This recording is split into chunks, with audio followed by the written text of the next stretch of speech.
Bonjour à tous, dans cette vidéo je vais présenter la loi de Pareto et essayer d'expliquer comment on peut en tirer profit pour gagner en productivité. C'est parti.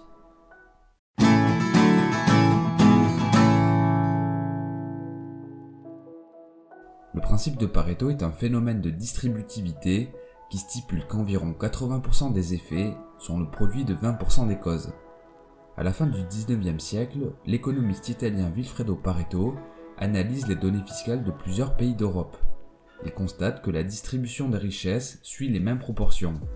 Quels que soient les pays, une minorité de la population se partage la majorité des richesses.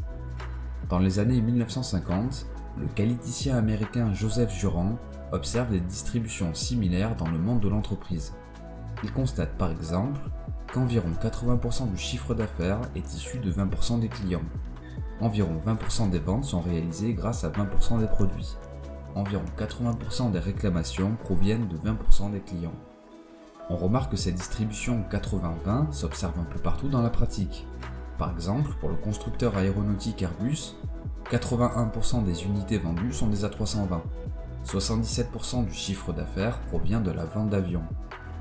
Dans le domaine linguistique, une toute petite partie du vocabulaire représente la grande majorité des mots utilisés quotidiennement. Dans le cas de l'anglais, qui comporte environ 175 000 mots, on estime que seuls 1000 mots sont utilisés 90% du temps. Autre exemple, d'après l'Observatoire des inégalités, 80% du patrimoine mondial est détenu par seulement 10% de la population. Dernier exemple, sur ma chaîne YouTube, seulement 7 vidéos sur plus de 80 engendrent 85% des vues. En fait, dans de très nombreux cas, une grande partie d'un résultat provient d'une minorité de causes. Ce phénomène de distribution porte le nom de principe de Pareto, ou loi 80-20. Environ 80% des résultats sont produits par seulement 20% d'efforts. Alors, comment tirer profit de cette loi ? Le principe de Pareto est un outil précieux si l'on essaye de maximiser sa valeur ajoutée. La clé est de chercher à réaliser les 20% d'efforts qui produiront les 80% du résultat. Prenons quelques exemples. Dans le cas de l'anglais, du fait que 1000 mots couvrent 90% du vocabulaire utilisé quotidiennement, il suffit d'apprendre cette petite fraction de mots pour être en mesure de comprendre la plupart des conversations. Deuxième exemple avec l'investissement boursier. Une des meilleures approches consiste à acheter des titres d'entreprise sous-cotés ou en croissance. Cependant, cette méthode demande du temps car elle nécessite un gros travail d'analyse pour sélectionner les sociétés adéquates. En parallèle, il existe une approche plus 80-20 qui consiste à investir dans des ETF. Cette méthode permet de répliquer la performance d'un marché ciblé avec un minimum d'efforts. Dernier exemple avec le dessin. Le fait de réaliser un croquis avant de dessiner est aussi une action 80-20.